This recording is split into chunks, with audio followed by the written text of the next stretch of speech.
10월의 첫 번째 수요일 새벽 4시였다. 마포구 합정동 한강변 스카이라인의 가장 높은 점에 강력 탐정사무소의 불빛이 켜졌다.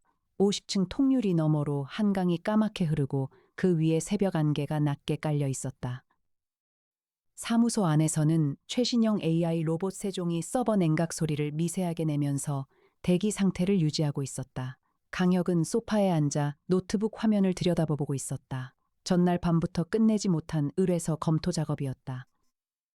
그의 책상 한쪽에는 한강이 내려다 보이는 창가 쪽으로 커피잔이 놓여 있었고 잔 안의 커피는 이미 차갑게 식어 있었다. 전화가 울렸다. 화면에 뜬 발신인 표시는 엔트위슬 변호사가 아니라 임시 번호였다. 강혁은 전화를 받았다. 강혁 탐정사무소입니다. 탐정님이십니까? 저는 법무법인 태인의 변호사 문인수입니다. 급하게 연락드립니다. 목소리는 중년 남성의 것이었고 분명히 흥분한 상태였다. 강혁은 의자를 돌려 앉으면서 손가락으로 탁자를 두드렸다. 말씀하십시오. 경기도 가평에 있는 에버네틱 그룹 창업주 이강산 회장을 아십니까? 지난주 수요일 갑자기 돌아가셨습니다. 향년 66이었습니다. 주치의는 심장마비로 진단했고 장례는 어제 끝났습니다. 그런데 문인수 변호사의 말이 잠깐 멎었다.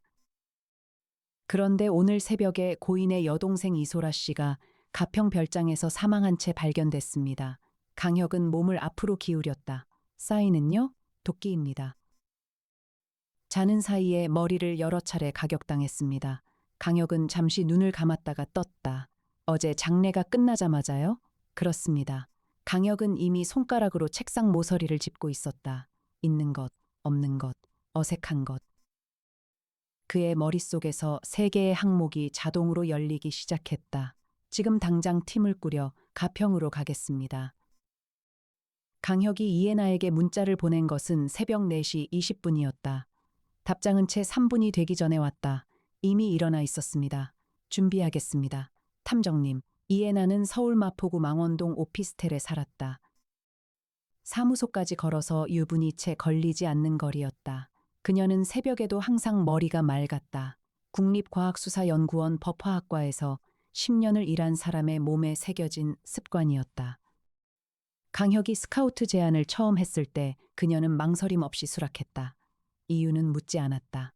강혁도 묻지 않았다. 이해나는 오전 5시 정각에 사무소에 도착했다. 검은 야상 재킷 안에 흰 셔츠를 받쳐 입고 어깨에는 현장 분석 전용 가방을 메고 있었다.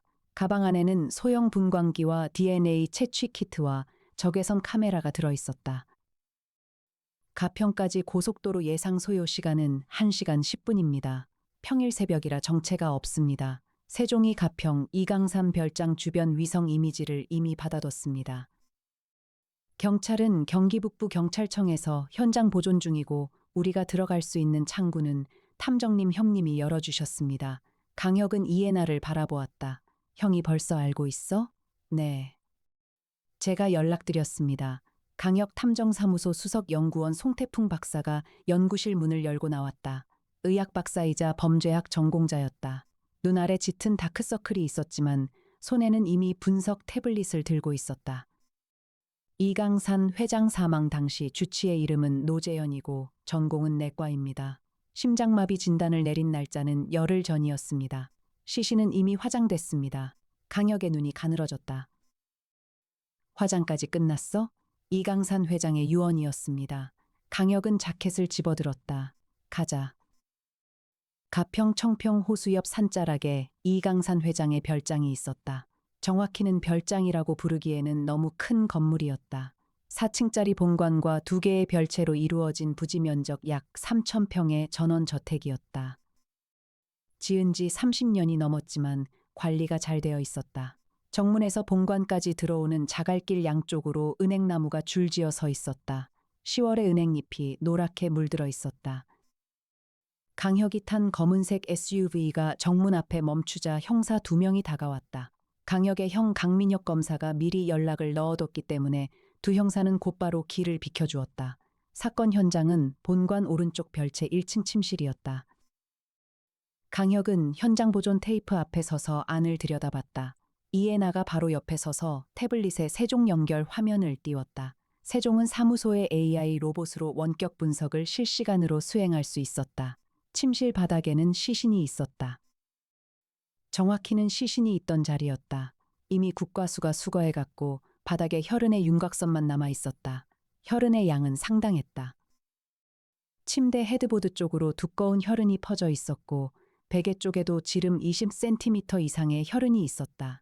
강혁은 현장 안으로 들어가면서 세 단계로 시선을 움직였다. 있는 것, 혈흔, 창문 자국. 밖에서 누가 들어온 흔적이 없는 내부 손잡이, 이미 뒤집어진 화병 하나 없는 것, 침실 열쇠, 피해자의 휴대전화, 침대 위 이불을 덮은 상태라면 있어야 할 수면, 보조제 봉투, 어색한 것. 창문 잠금 장치가 안쪽에서 잠겨 있는데도 방 안 온도가 외부 기온보다 2도 낮았다. 강혁은 멈추었다. 애나 씨, 여기 환기구 확인해봐요. 이애나는 즉각 천장 환기구 앞으로 이동했다. 소형 내시경 카메라를 꺼내 환기구 안쪽에 삽입했다. 세종이 영상을 받아 분석했다. 10초 뒤 이애나가 말했다. 환기구는 정상입니다. 그런데 그녀는 환기구 테두리를 손가락으로 가리켰다. 테두리에 수면제 성분이 있습니다. 아주 미세하게요. 강혁은 이애나를 바라봤다가 다시 방 안쪽을 돌아봤다. 피해자가 수면제를 먹었을 거야. 먹인 거야. 이애나가 태블릿에 기록을 입력했다. 누군가 미리 피해자를 재운 다음 들어온 거라면 같은 집에 있는 사람이야. 강혁과 이애나가 동시에 같은 결론에 도달했다. 이애나는 그것을 입 밖에 내지 않았다. 강혁도 그것을 입 밖에 내지 않았다. 하지만 두 사람 모두 알고 있었다. 이강산 회장의 별장에는 어젯밤에도 여러 명이 있었다. 장례를 마치고 돌아온 유가족들이 하룻밤을 더 묵기로 했기 때문이었다. 강혁은 문인수 변호사에게서 명단을 넘겨받았다. 이강산 회장의 장남 이동훈, 42살. 에버네틱 그룹 부회장, 이강산 회장의 차남 이동준, 38살. 그룹 계열사 대표 이강산 회장의 딸 이은주, 35살. 프리랜서 큐레이터 이강산 회장의 처남 박명철, 60, 건설업 이강산 회장의 며느리 최수진, 이동훈의 아내 이강산 회장의 여동생 이소라, 54살, 이번 피해자, 그리고 이소라의 말동무이자 간병인 김길순, 51살, 8년째 이소라 옆에 있었다. 강혁은 명단을 읽으면서 마지막 이름에서 잠깐 멈추었다. 말동무이자 간병인, 8년. 강혁은 문인수 변호사에게 말했다. 어젯밤 이소라 씨 침실에 마지막으로 들어간 사람이 누구입니까? 문인수 변호사가 대답했다. 김길순 씨입니다. 취침 전 이소라 씨에게 따뜻한 우유와 수면 보조제를 드리는 게 매일 저녁 루틴이었다고 합니다. 강혁은 명단 맨 아래에 있는 이름에 볼펜으로 작은 동그라미를 쳤다. 이소라는 이강산 회장보다 12살 어린 여동생이었다. 젊은 시절에 화가와 사랑에 빠져 가족 모두의 반대를 무릅쓰고 프랑스로 떠났다. 이강산 회장은 그 뒤 20년 동안 여동생을 만나지 않았다. 이소라가 남편 화가가 사망한 뒤 한국으로 돌아온 것이 4년 전이었다. 그 사이 가족들은 이소라의 얼굴을 거의 잊어버린 상태였다. 이소라는 귀국 후 이강산 회장의 별장에 머물면서 외부 접촉을 거의 하지 않았다. 남편이 남긴 그림들을 별채 방 한 칸에 가득 채워놓고 혼자서 그림들을 들여다보며 지냈다. 거기에 김길순이 붙어 있었다. 강혁은 이소라의 방으로 들어갔다. 혈흔이 있는 침실 옆 화실 겸 창고 역할을 하는 방이었다. 벽에는 그림들이 걸려 있었다. 30년 전 프랑스 풍경들이었다. 이국적인 색감의 섬세한 붓터치였다. 강혁은 그 그림들을 처음부터 끝까지 훑어봤다. 그중 한 점에서 강혁의 시선이 멈추었다. 유화였다. 가로 90cm, 세로 70cm 정도 크기였다. 빛의 묘사가 다른 그림들과 달리 매우 정교했다. 창문을 통해 들어오는 빛이 탁자 위의 유리 물병에 굴절되는 장면이었다. 그림 왼쪽 하단에는 사인이 있었는데 강혁은 그 사인을 보고 이애나를 불렀다. 애나 씨, 이 그림 사인 찍어서 세종한테 보내봐요. 이애나가 즉각 스마트폰으로 사인 부분을 클로즈업해서 세종에게 전송했다. 세종이 데이터베이스를 검색하는 데 걸린 시간은 8초였다. 세종의 화면에 결과가 떴다. 요하네스 페르메이르 작품 스타일과 87.3% 일치. 17세기 네덜란드 화파. 현재 알려진 페르메이르 작품 수 36점. 분석 보류. 원본 진품 여부 확인 필요. 이에나가 강혁을 바라봤다. 이에나의 눈이 커졌다. 탐정님, 혹시 이게 모르지? 아직 강혁은 그 그림 앞에 조금 더 서 있었다. 이 그림이 진짜 페르메이르 작품이라면 경매 낙찰가는 최소 수백억 원에서 최대 수천억 원이었다. 세상에서 가장 작고 가장 비싼 그림들 중 하나였다. 그리고 이소라 본인은 그 그림이 얼마짜리인지 몰랐을 것이다. 남편 화가의 유품이라고만 알고 있었을 것이다. 하지만 8년 동안 이소라의 방에서 그 그림을 매일 본 사람이 있었다. 아버지가 화가였던 사람이 있었다. 강혁은 명단에서 볼펜으로 동그라미를 쳐둔 이름을 다시 떠올렸다. 김길순. 문인수 변호사는 이강산 회장의 개인 법률 대리인이었고 동시에 유언장 집행인이었다. 그는 강혁에게 이강산 회장의 유언장 사본을 보여주었다. 강혁은 유언장을 읽었다. 에버네틱 그룹 지분 40%는 장남 이동훈에게, 지분 30%는 차남 이동준에게, 지분 15%는 딸 이은주에게, 나머지 15%는 사회환원 재단 설립에, 부동산 자산 중 가평 별장은 여동생 이소라에게, 그 외 현금 자산 약 120억 원 중 30억 원은 이소라에게. 이동훈은 이미 부회장으로 그룹 운영을 맡고 있었으니 경영권 승계에는 문제가 없었다. 그런데 강혁이 주목한 부분은 따로 있었다. 유언장 서명 날짜였다. 이강산 회장이 사망하기 딱 사흘 전이었다. 강혁은 문인수 변호사에게 말했다. 사망하기 사흘 전에 유언장을 다시 쓴 겁니까? 그렇습니다. 기존 유언장과 비교하면 이은주 씨 분이 줄었고 이소라 씨에 대한 현금 유증이 새로 추가됐습니다. 기존 유언장은 어디 있습니까? 제가 보관하고 있습니다. 이 사실을 유가족들이 알고 있습니까? 어제 장례 이후 서울 본가에서 유언장 낭독이 있었습니다. 모두 알게 됐습니다. 강혁은 유언장 사본을 접었다. 유언장 낭독이 어제였다. 이소라가 살해된 것이 어젯밤이었다. 강혁과 이해나는 별장 거실에서 유가족들과 차례로 마주쳤다. 장남 이동우는 키가 컸다. 짙은 눈썹에 굳은 표정이었다. 검은 상복 위에 코트를 걸치고 있었다. 그는 강혁 앞에서 말수가 적었다. 아버지 죽음에 대해 묻자 그냥 갑자기 쓰러지셨습니다. 라고 짧게 대답했다. 이소라의 죽음에 대해 묻자 충격적입니다. 라고 역시 짧게 대답했다. 어젯밤 몇 시에 잠들었느냐는 질문에는 10시 이전이었습니다. 라고 대답했다. 차남 이동주는 형과는 달리 말이 많았다. 누나에 대해 격렬하게 억울함을 표현했다. 아버지가 지분 배분을 불공평하게 했다고 말했다. 자신이 그룹에 기여한 부분이 형 못지않은데 지분에서 차별을 받았다고 말했다. 그리고 이소라에게 현금 유증이 간 것에 대해 대놓고 불만을 표시했다. 이소라 숙모는 20년 넘게 프랑스에 있었는데 왜 별장과 현금을 받아야 하느냐고 말했다. 딸 이은주는 창가에 앉아 있었다. 눈이 부어 있었다. 강혁이 다가가자 고개를 들었다.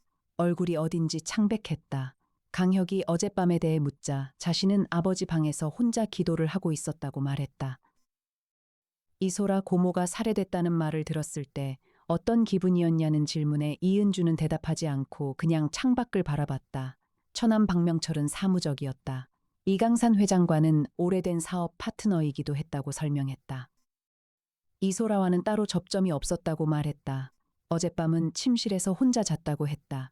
강혁은 각자의 말을 들을 때마다 같은 방식으로 판단했다.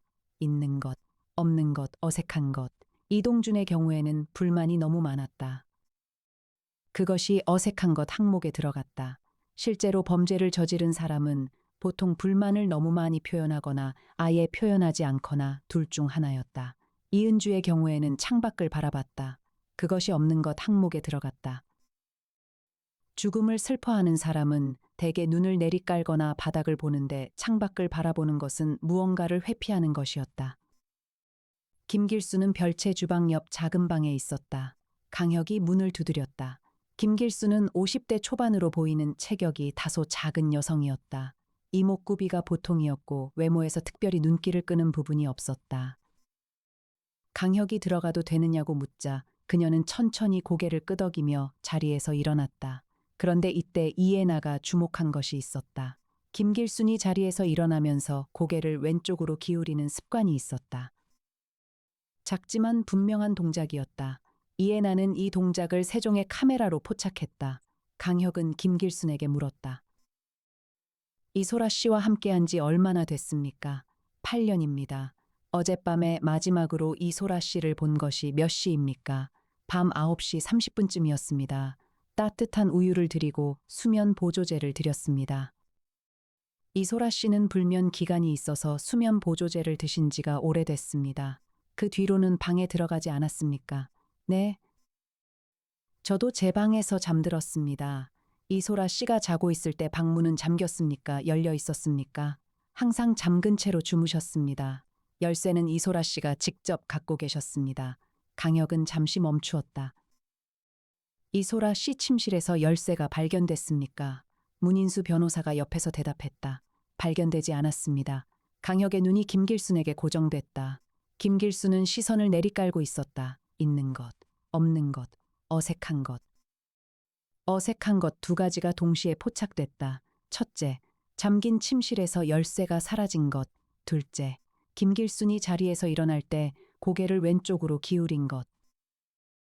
이에 나는 사무소로 돌아오는 차 안에서 세종을 통해 자료를 정리했다. 탐정님, 이강산 회장의 장례식 영상이 있습니다. 문상객 중에 이소라와 동행인이 포착됐습니다. 강혁이 운전하면서 말했다. 틀어봐요. 이에나가 노트북 화면을 강혁이 볼 수 있도록 각도를 조절했다. CCTV 영상이었다. 가평 어느 장례식장 입구였다. 시간은 어제 오전 10시 20분이었다. 한 여성이 검은 상복을 입고 들어오는 모습이 포착됐다.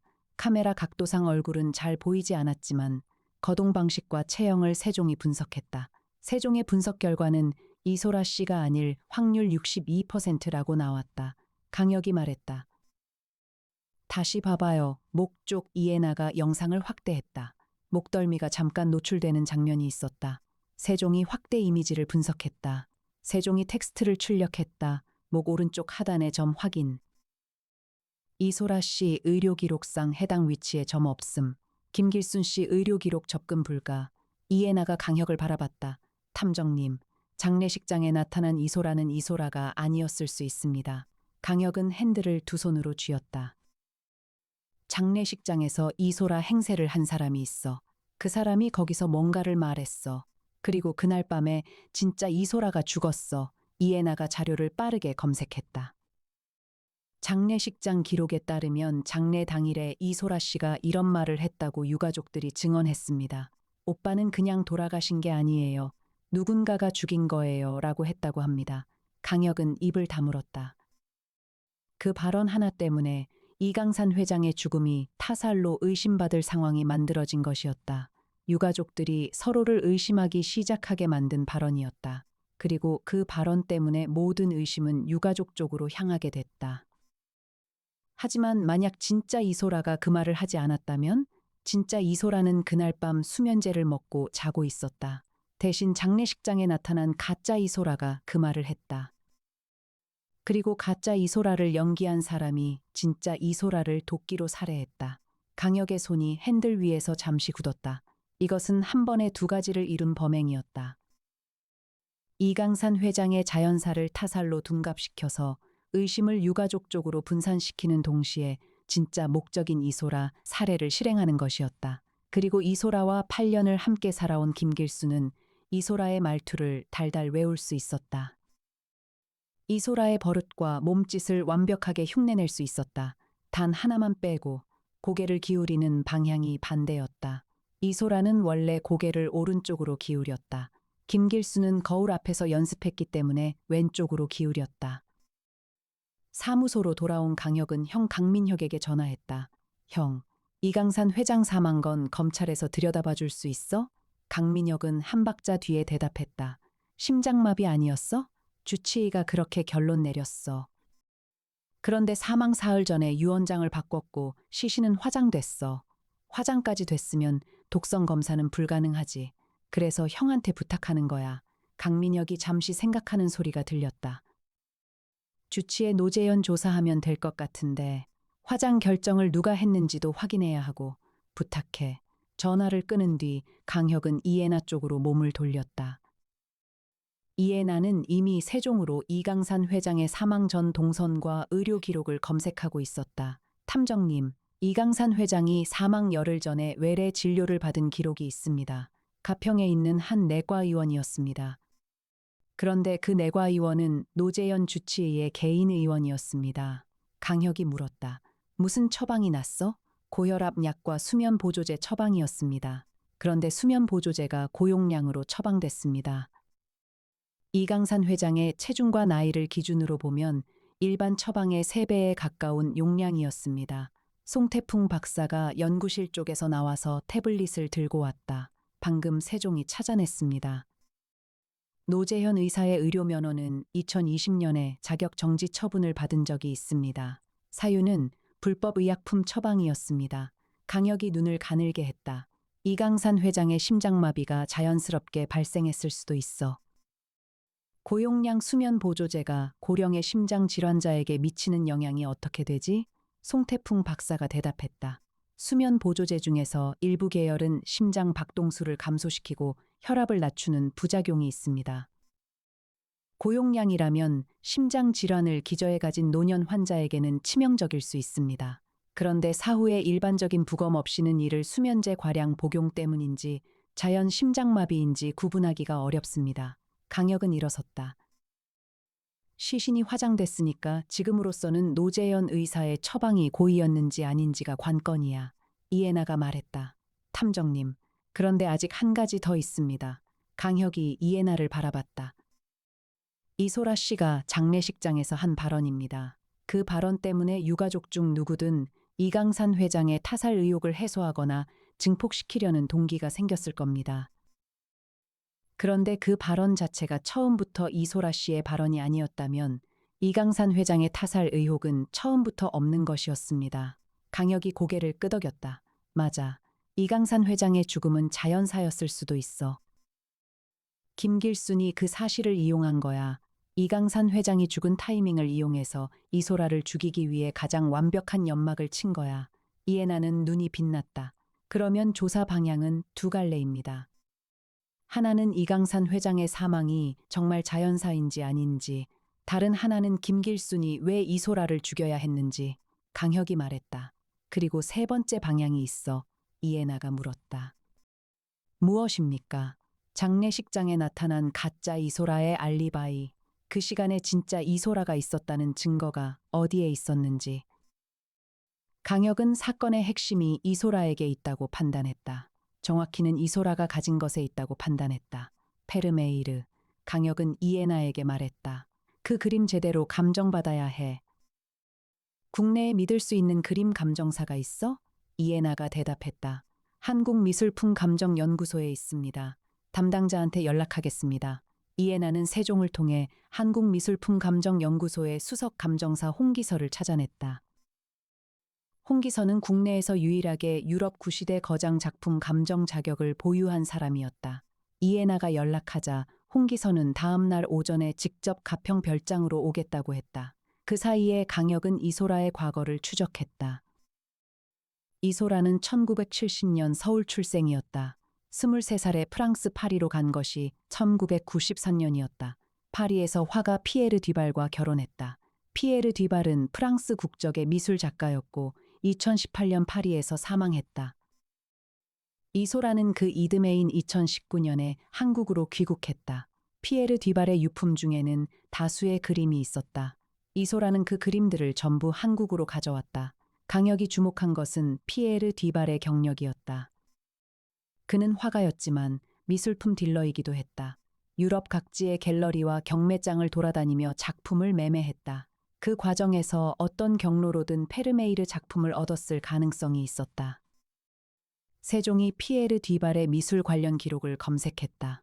2004년 벨기에 앤트워프의 한 경매에서 낙찰 기록이 있었다. 작품명은 기재되지 않았고 낙찰가는 기록에서 삭제된 상태였다. 이해나가 말했다. 2004년이면 이소라 씨가 프랑스에 있던 시기입니다. 그 경매 낙찰 작품이 지금 별장에 걸린 그림일 가능성이 있습니다. 강혁이 말했다. 그런데 이소라는 그 그림의 가치를 몰랐어. 남편 그림들 중 하나로만 알고 있었어. 하지만 김길수는 알았습니다. 김길순의 아버지가 화가였다고 했지. 그림에 대한 안목이 있었겠지. 이해나가 새로운 검색 결과를 들여다봤다. 탐정님. 김길순 씨 아버지 이름이 김재원이었습니다. 1970년대 서울에서 화가로 활동했고 1985년 사망했습니다. 그런데 김재원 씨는 화가이기 전에 미술품 보건사였습니다. 국립현대미술관에서 근무했습니다. 강혁이 일어섰다. 미술품 보건사. 그러면 진품과 모작을 구분하는 눈이 있었을 거야. 그리고 그 딸 김길순도 어릴 때부터 그런 훈련이 됐겠지. 이해나가 이어서 말했다. 그리고 세종이 찾아낸 게 더 있습니다. 김길순 씨는 이소라 씨의 말동무로 고용되기 전에 서울에서 찻집을 운영했습니다. 2015년에 폐업했고 그 이후로 이소라 씨 곁에 있게 됐습니다. 강혁이 말했다. 찻집을 다시 열고 싶었겠지. 그런데 돈이 없었겠지. 이에나가 고개를 끄덕였다. 페르메이르 진품을 경매에 넘기면 최소 500억 원 이상입니다. 이틀째 되는 날 오전에 은비령 변호사가 사무소를 방문했다. 은비령은 이에나의 절친이었다. 전직 판사 출신의 미녀 변호사였다. 대형 로펌의 대표였고 민영사 사건 전반에 걸쳐 폭넓은 네트워크를 가지고 있었다.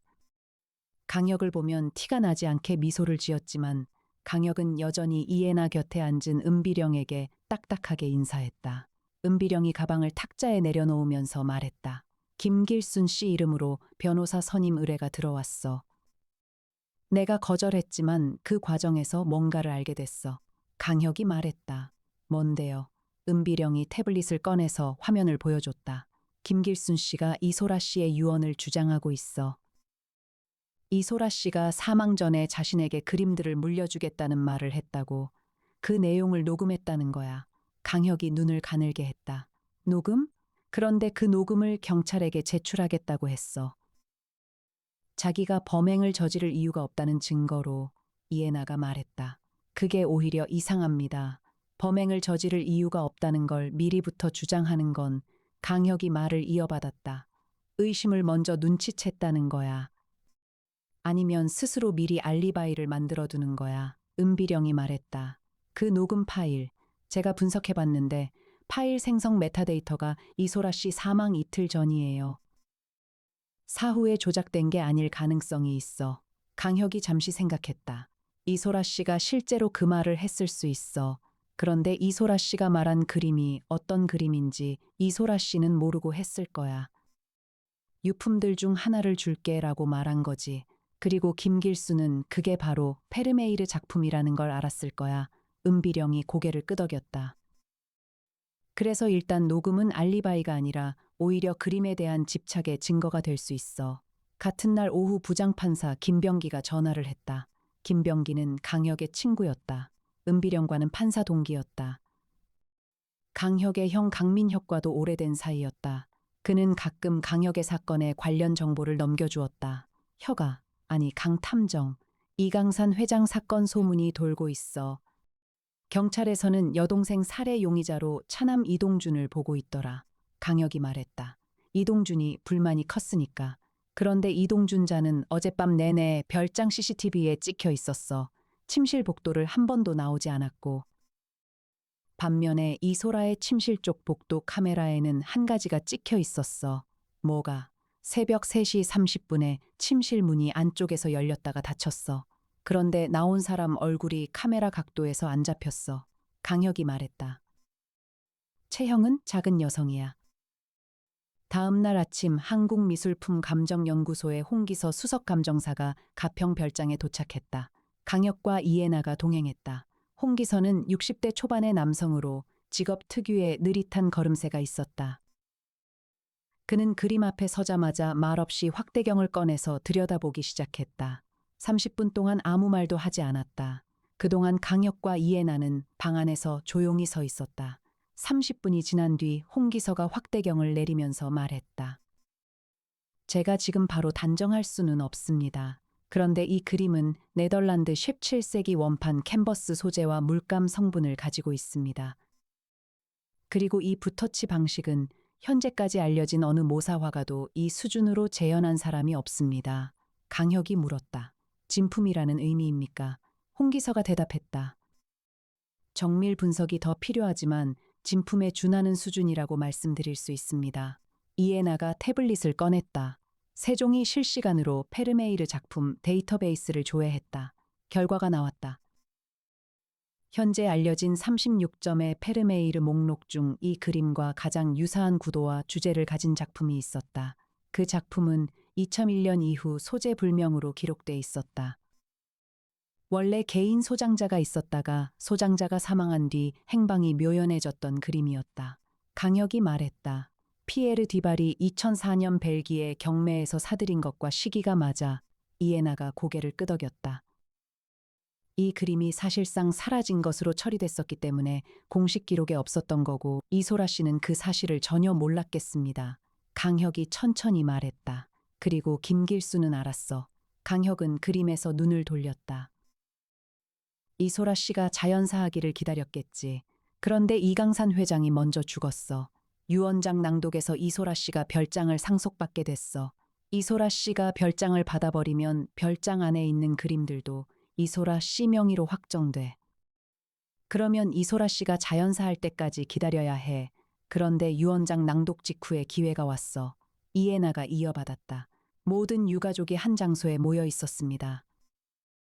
이강산 회장의 타살 의혹을 만들어 유가족들이 서로를 의심하게 만들면 이소라 살해의 혐의가 분산됩니다.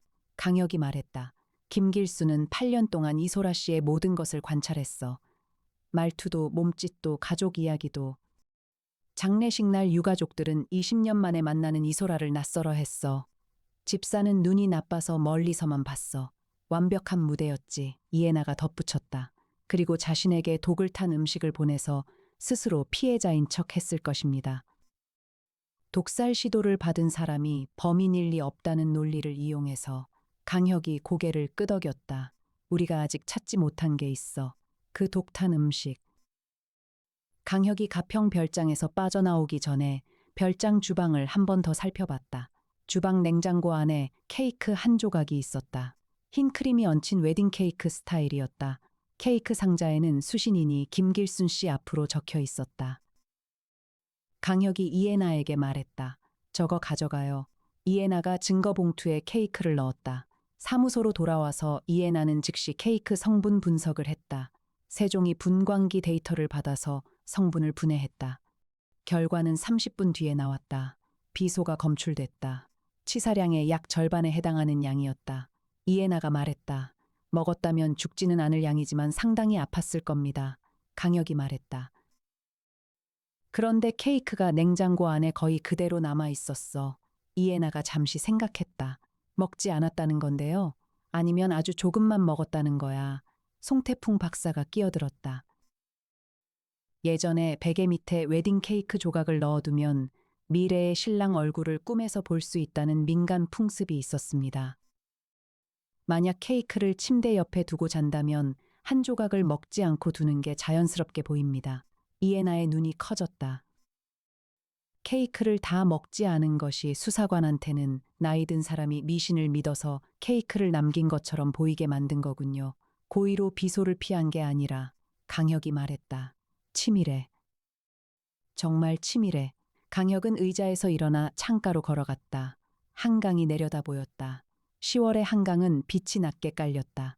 수면이 은빛으로 반짝였다. 강혁은 오랫동안 창밖을 바라봤다.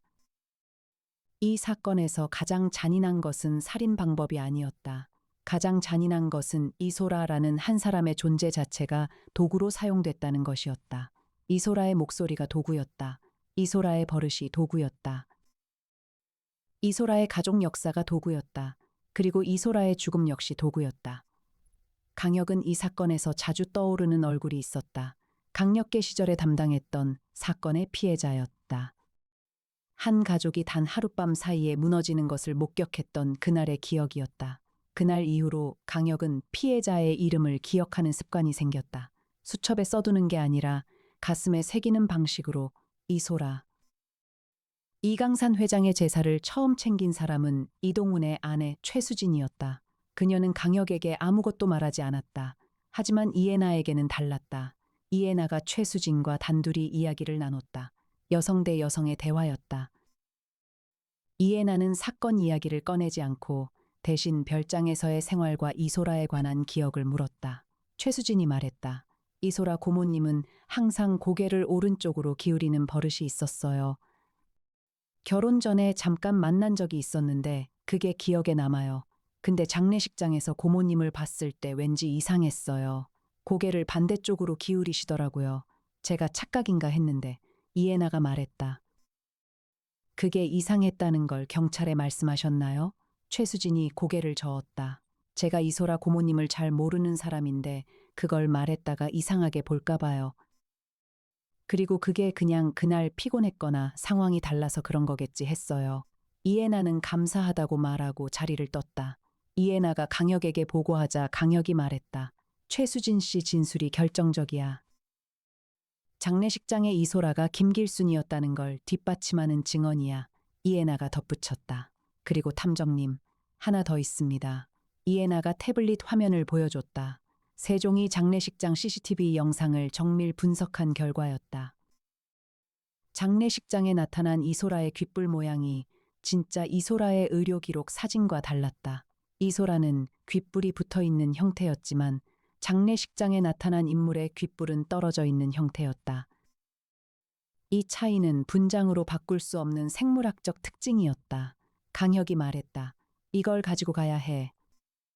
그날 저녁 강혁은 가평 별장에 다시 갔다. 별장에는 아직 경찰이 주둔하고 있었다. 강혁은 경찰서장과 협의해서 모든 관계자를 별장거실에 모이게 했다. 이동훈, 이동준, 이은주, 박명철, 최수진, 그리고 김길순. 강혁은 탁자 맞은편에 서 있었다. 이해나는 강혁 옆에서 태블릿을 들고 있었다.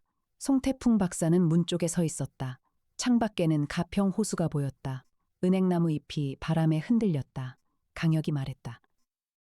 오늘 이 자리에 모이신 분들께 한 가지씩 확인드릴 게 있습니다. 방 안이 조용해졌다. 강혁은 먼저 이동준을 바라봤다. 이동준 씨, 어젯밤 침실 CCTV 영상을 확인했습니다. 이동준 씨는 새벽 내내 침실 복도를 나오지 않았습니다. 알리바이가 있습니다. 이동준이 팔짱을 끼며 고개를 끄덕였다. 강혁은 이은주를 바라봤다. 이은주 씨. 아버지 방에서 기도하고 있었다고 했는데 새벽 2시에 이은주 씨가 이강산 회장 방에 들어가는 CCTV 영상이 있습니다. 무엇을 하셨습니까? 이은주의 얼굴이 굳었다. 아버지 사진을 보고 있었어요. 그 방에 얼마나 계셨습니까? 1시간 정도요. 새벽 3시에는 어디 계셨습니까? 제 방으로 돌아왔어요. 강혁은 이은주를 잠시 바라보다가 시선을 거뒀다. 그리고 김길순을 바라봤다. 강혁이 말했다. 김길순 씨, 이소라 씨와 8년을 함께 사신 분이시죠. 김길순이 고개를 끄덕였다. 이번에는 왼쪽으로 기울었다. 강혁이 말했다. 그런데 한 가지 이상한 점이 있습니다.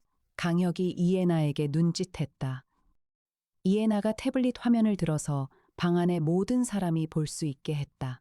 화면에는 장례식장 CCTV 영상이 멈춰 있었다. 장례식장에 나타난 이소라 씨의 모습입니다. 이동훈이 화면을 들여다봤다. 이해나가 이미지를 2개로 분할했다. 한쪽에는 장례식장의 이소라, 다른 한쪽에는 이소라의 의료 기록에서 나온 귓불 사진이었다. 이소라 씨는 귓불이 붙어 있는 형태입니다. 장례식장에 나타난 분의 귓불은 떨어져 있습니다. 방 안에 조용한 충격이 흘렀다. 이동훈이 일어서려고 했다. 강혁이 말했다. 앉아주십시오. 아직 끝나지 않았습니다. 강혁은 계속 말했다. 장례식장에 나타난 이소라 씨는 이소라 씨가 아니었습니다. 장례식에서 이강산 회장이 타살당했다는 발언을 한 사람도 이소라 씨가 아니었습니다. 그 발언은 처음부터 존재하지 않는 의혹을 만들어낸 것이었습니다. 이동준이 말했다. 그러면 아버지는 이강산 회장의 사망은 현재로서는 자연사로 봐야 합니다. 방 안의 공기가 달라졌다. 이동준이 의자 뒤로 기대면서 눈을 감았다. 이은주가 입을 가렸다. 박명철이 무릎 위에 손을 내려놓았다. 그리고 김길순은 움직이지 않았다. 강혁이 말했다. 김길순 씨. 장례식장에서 이소라 씨 행세를 한 것이 맞습니까? 김길순이 말했다. 무슨 말씀을 하시는 거예요? 목소리가 차분했다. 강혁은 그 차분함이 연습된 것이라는 것을 알았다. 최수진 씨가 증언하셨습니다. 장례식장에서 이소라 씨가 고개를 평소와 반대 방향으로 기울이고 있었다고요. 이소라 씨는 오른쪽으로 기울이는 버릇이 있습니다. 김길순 씨는 지금도 왼쪽으로 기울이시더군요. 거울 앞에서 연습하면 방향이 반대로 됩니다. 김길순이 입을 다물었다. 강혁이 계속했다. 케이크도 있습니다. 냉장고에서 비소가 든 케이크가 발견됐습니다. 케이크는 자신에게 보내진 것이라고 주장하려 했겠지요. 독살 시도를 받은 사람이 범인이 아닌 것처럼 보이게 하려고요. 그런데 케이크가 거의 그대로 남아 있었습니다. 치사량의 절반을 넣었지만 정작 먹지 않았습니다. 현명하게 피하셨지만 그것이 오히려 증거가 됐습니다. 김길순이 눈을 내리깔았다. 그리고 페르메이르 작품이 있습니다. 이 말에 김길순의 눈꺼풀이 미세하게 흔들렸다. 강혁이 말했다. 이소라 씨의 남편이 2004년 벨기에 경매에서 구입한 그림입니다. 현재 별장 화실에 걸려 있습니다. 한국미술품감정연구소에서 진품 가능성이 매우 높다는 의견이 나왔습니다. 이 그림의 가치는 최소 수백억 원입니다. 이소라 씨 본인은 그 사실을 몰랐겠지만 아버지가 미술품 보건사였던 김길순 씨는 알아봤겠지요. 방 안에 오랜 침묵이 흘렀다. 김길순이 천천히 눈을 들었다. 강혁은 그날 밤 사무소로 돌아오지 않았다. 가평 호숫가 벤치에 혼자 앉아 있었다. 주변에 아무도 없었다. 호수 표면에 달빛이 반사됐다. 10월의 밤 공기가 차가웠다. 강혁은 이소라를 생각했다. 이소라는 젊은 시절 모든 것을 포기하고 사랑을 따라갔다. 가족의 반대를 무릅쓰고 낯선 나라로 갔다. 20년 뒤에 남편을 먼저 보내고 아무것도 없이 돌아왔다. 한국에 돌아와서도 사람들을 피해서 별장 한켠에서 남편이 남긴 그림들을 바라보며 살았다. 그 그림들 중에 수백억 원짜리 진품이 있다는 것도 몰랐다. 그리고 8년을 함께한 사람에게 잠든 사이 도끼로 살해됐다. 강혁은 이런 죽음이 가장 견디기 어렵다는 것을 알았다. 거대한 음모도 복잡한 동기도 아니었다. 가장 가까운 사람의 탐욕 때문에 죽는 것이 가장 외로운 죽음이었다. 강혁은 수첩을 꺼냈다. 이소라의 이름을 적었다. 가슴에 새기는 것 외에도 이번에는 종이에도 적었다. 뒤에서 발소리가 들렸다. 이해나였다. 그녀는 강혁 옆 벤치에 조용히 앉았다. 두 사람 사이에 말이 없었다. 이해나는 그 침묵을 깨지 않았다. 강혁도 그 침묵을 깨지 않았다. 한참 뒤에 강혁이 말했다. 애나 씨, 나는 이런 사건이 끝나고 나서 항상 같은 걸 생각해. 이해나가 말했다. 무엇을요, 탐정님. 피해자는 이렇게 살아갔는데 우리는 그 사람을 그냥 사건 번호로만 기억하는 게 맞는 건지. 이해나가 잠시 호수를 바라봤다가 말했다. 그래서 탐정님이 수첩에 이름을 적으시는 거잖아요. 강혁은 수첩을 내려다봤다. 이해나가 덧붙였다. 탐정님이 기억하시면 이소라 씨는 사건 번호가 아닙니다. 강혁은 대답하지 않았다. 대신 수첩을 덮었다. 그리고 호수를 바라봤다. 다음 날 오전 강혁은 다시 한번 관계자들을 별장에 모았다. 이번에는 마지막이었다. 강혁이 거실 탁자 위에 작은 물건을 올려놓았다. 사기 꽃병 조각이었다. 흰 바탕에 청화 무늬가 있는 조각이었다. 어젯밤에 거실 선반에 이 꽃병이 있었습니다. 이 꽃병은 오늘 아침에 깨져 있었습니다. 이해나가 말했다. 어젯밤 최수진 씨가 탐정님 질문에 당황해서 옆을 지나다가 쳤습니다.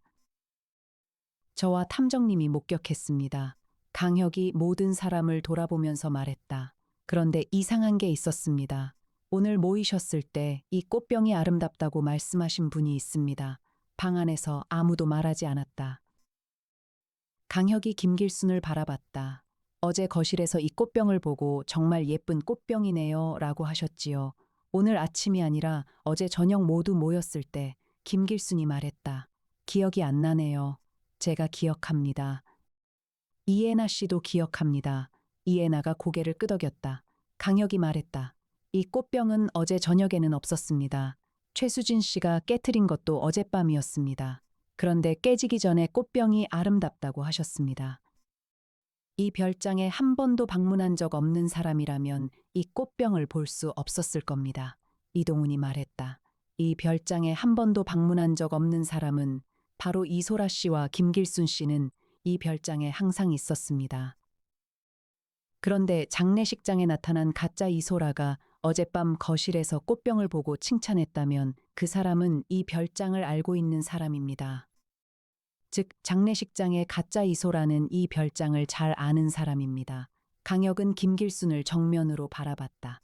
그리고 어젯밤에 또 한 가지 실수를 하셨습니다. 이 꽃병은 이강산 회장이 살아계실 때 회장님이 매우 아끼는 꽃병이었다고 유가족들이 알고 있습니다.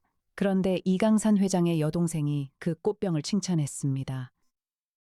오빠가 아끼는 물건이라면 이소라 씨 본인이 전부터 알아야 하는데 새삼스럽게 칭찬할 이유가 없었습니다. 방 안에 침묵이 내려앉았다. 김길순이 입술을 꽉 다물었다. 강혁이 말했다. 8년 동안 이소라 씨 곁에 있으면서 별장에서 함께 살았습니다. 별장은 잘합니다. 그런데 꽃병은 최근에 새로 들어온 물건이었습니다. 이소라 씨가 귀국한 이후에 이강산 회장이 사들인 물건이었습니다. 이소라 씨와 함께 항상 별채에만 있던 김길순 씨는 본관 거실의 새 꽃병을 알 수 없었을 겁니다. 그런데 어젯밤 처음 본 꽃병을 정말 예쁘다고 칭찬했습니다. 강혁이 목소리를 낮추었다. 장례식장에서는 이소라 씨 행세를 하면서 오빠 집 거실에서 보던 꽃병이라고 생각했겠지요. 그 꽃병이 아직 있는지 확인하고 싶었겠지요. 하지만 그 꽃병은 깨진 후 조각만 남아 있었습니다. 그리고 그 조각을 보고도 아름다운 꽃병이었다고 하셨습니다. 그것이 함정이었습니다. 경기 북부 경찰청 형사들이 거실로 들어왔다. 김길수는 자리에서 일어서지 않았다. 형사가 손을 뻗자 그녀는 처음으로 눈을 들어서 강혁을 바라봤다. 강혁은 그 눈을 마주봤다. 눈에는 분노도 없었고 슬픔도 없었다. 오랫동안 눌러온 무언가가 비어나간 것처럼 공허했다. 김길순이 말했다. 그 그림은 이소라가 알아보지도 못했어요.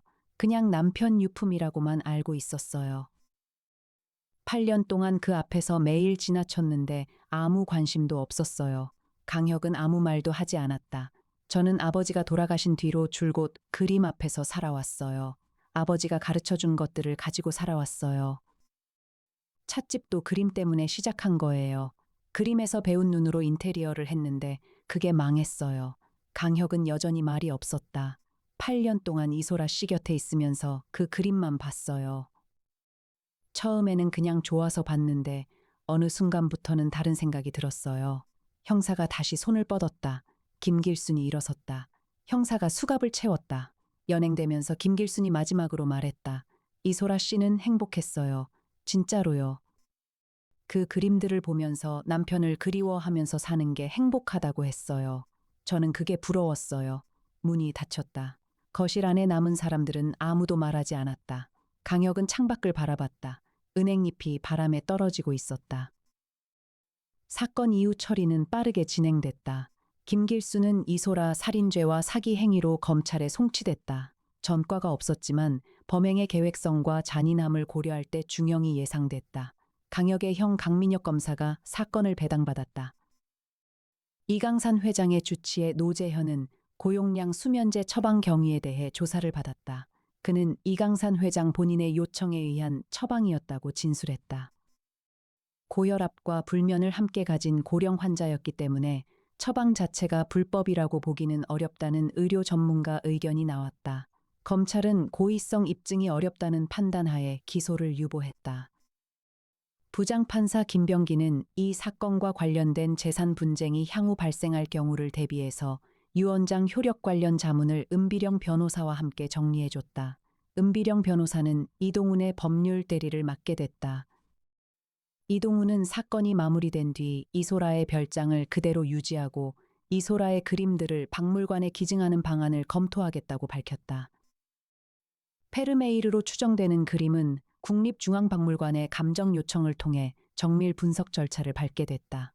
분석에는 최소 6개월이 걸릴 예정이었다. 진품으로 최종 확인될 경우 그 그림은 이강산 회장의 유산으로서 이은주의 재산에 포함될 예정이었다. 이은주는 사건이 끝난 뒤 강혁에게 따로 찾아왔다. 제가 아버지 방에서 새벽에 뭘 했는지 알고 싶으시죠? 강혁이 말했다. 이미 알고 있습니다. 이은주가 멈추었다. 새벽에 아버지 방에서 유언장 사본을 찾고 있었습니다. 자신의 지분이 줄어든 게 억울해서 유언장이 제대로 작성된 건지 확인하고 싶었겠지요. 이은주가 고개를 숙였다. 부끄럽습니다. 아버지를 잃은 사람이 억울한 감정을 갖는 건 자연스러운 일입니다. 이은주가 고개를 들었다. 이소라 고모님이 돌아가시기 전에 한 번도 제대로 인사를 못 드렸어요. 강혁은 대답하지 않았다. 강혁 탐정사무소로 돌아온 것은 사건 종결 이틀 뒤였다. 나정희 조수가 반겨줬다. 커피를 내려줬다. 강혁은 탁자에 앉아서 커피를 마셨다. 이해나가 옆자리에서 노트북을 열어 다음 의뢰를 정리하고 있었다. 탐정님. 부산에서 연락이 왔습니다. 강혁이 커피잔을 내려놓으면서 말했다. 어떤 사건이야? 해운대 고급 펜션에서 전 국가대표 수영 코치가 익사체로 발견됐습니다. 주변 수영장에는 빠질 수 없는 구조였습니다. 강혁이 이해나를 바라봤다. 이해나가 강혁을 바라봤다. 두 사람 사이에 잠깐의 침묵이 흘렀다. 강혁이 말했다. 예매해.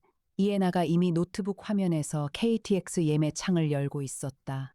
이미 했습니다, 탐정님. 세종이 사무소 중앙에서 조용히 불빛을 깜빡였다. 창밖으로 한강이 흘렀다. 10월의 마지막 날이었다. 바람이 창문을 가볍게 두드렸다. 마포구 합정동 50층의 저녁 하늘에 노을이 번졌다. 강혁 탐정사무소의 다음 사건이 시작되고 있었다.